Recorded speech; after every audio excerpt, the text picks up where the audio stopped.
Hey, salut! Dernier jour du défi! Donc, c'est le jour 21. Puis, dans le fond, je voulais vous parler d'une histoire qui revient souvent chez mes clientes. Puis, je trouve que c'est une belle histoire pour faire une sorte de récap, en fait, de qu'est-ce qui est important, sur quoi est-ce qu'il faut se concentrer pour retrouver sa libido. Donc, la plupart du temps, quand je demande à mes clientes qu'est-ce qu'elles ont déjà essayé pour pallier à leurs problèmes, elles me répondent, ben regarde, je comprends pas pourquoi ça marche pas. Parce que on se fait, tu sais, ça nous arrive quand même de temps en temps de nous faire des week-ends, des fins de semaine en amoureux. Puis ben, tu sais, pourtant, on dirait que ça change pas tant que ça notre quotidien. Puis là, je leur demande souvent de me décrire leur fin de semaine, leur dernière fin de semaine, comment ça s'est passé. Et ça ressemble souvent à la même chose. Je vais vous raconter ça tout de suite.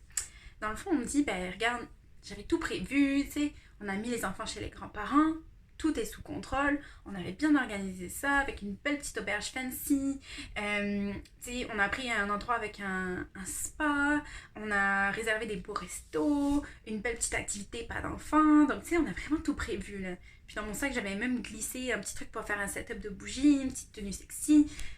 On savait que c'était ce week-end que ça donnait. Hein. Ok, puis comment ça s'est passé la route pour y aller? Ben, tu sais, sur la route, on savait plus trop de quoi parler. Là, je t'avoue que c'était pas mal blanc. Là, on a écouté la musique.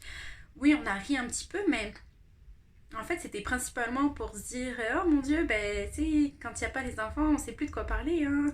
Donc, tu sais, il y a comme un certain constat qui se fait à ce moment-là des parents qui se disent oh mon Dieu, je suis vraiment un parent. Je sais plus quoi dire à ma blonde, je sais plus quoi dire à mon conjoint. Donc, il y a comme un premier constat qui se fait à ce moment-là souvent. Puis après, quand c'est le moment, tu sais, le soir, on est dans la chambre et tout ça, on sait que c'est le moment où ça se donne, hein, le moment où on va faire l'amour, tout ça. Donc déjà, c'est quelque chose qui peut quand même, malgré tout, être anxiogène pour la femme. Puis ben, tu sais, pareil, le conjoint, il a la pression, là, il se dit, mon Dieu, tu sais, c'est maintenant ou jamais, là, ça va être la meilleure fois de l'année. Bref, donc là, setup de bougies, ça se peut que la femme soit en petite tenue sexy, tout ça. Puis finalement, il y a eu comme vraiment beaucoup d'attentes. On croyait que ça allait être incroyable, c'était la fois de l'année. Puis finalement, tu sais, ça donne que 10-15 minutes après, c'est fini. Puis voilà, on se retrouve avec un méga setup de bougies, puis on sait même pas pourquoi on a fait tout ça. On finit comme un peu sur notre fin. Tu sais, ok, ben tout ça, toute cette attente, toute cette pression pour finalement ça. Tu sais. Donc honnêtement, ça se finit souvent comme ça. Et là, ce que je leur réponds, c'est que ben, vous vous rappelez les trois erreurs hein, dont je vous avais parlé. La première erreur, c'était le déni, donc déni du problème. Deuxième, c'était focaliser sur la sexualité. Et troisième, croire que ça va juste se régler avec des fins de semaine en couple. Donc là, on a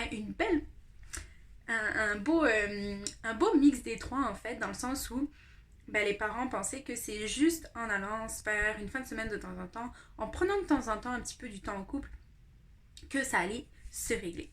Puis, et en focalisant aussi sur la sexualité, parce qu'ils s'attendaient à ce que ça se donne à ce moment-là. Mais là, c'est vraiment un bel exemple que, dans le fond, on n'a pas besoin... En fait, on a besoin de plus que ça. On a besoin de plus que du temps en couple. On a besoin de plus que focaliser sur la sexualité. On a besoin de plus que... en fait, on a besoin de se rendre compte d'abord du problème auquel on fait face. Tout ça pour dire que c'est, ça peut pas être ta seule stratégie. Il faut voir vraiment ça de façon plus globale. Puis je pense qu'avec les vidéos, vous avez déjà un bon premier portrait.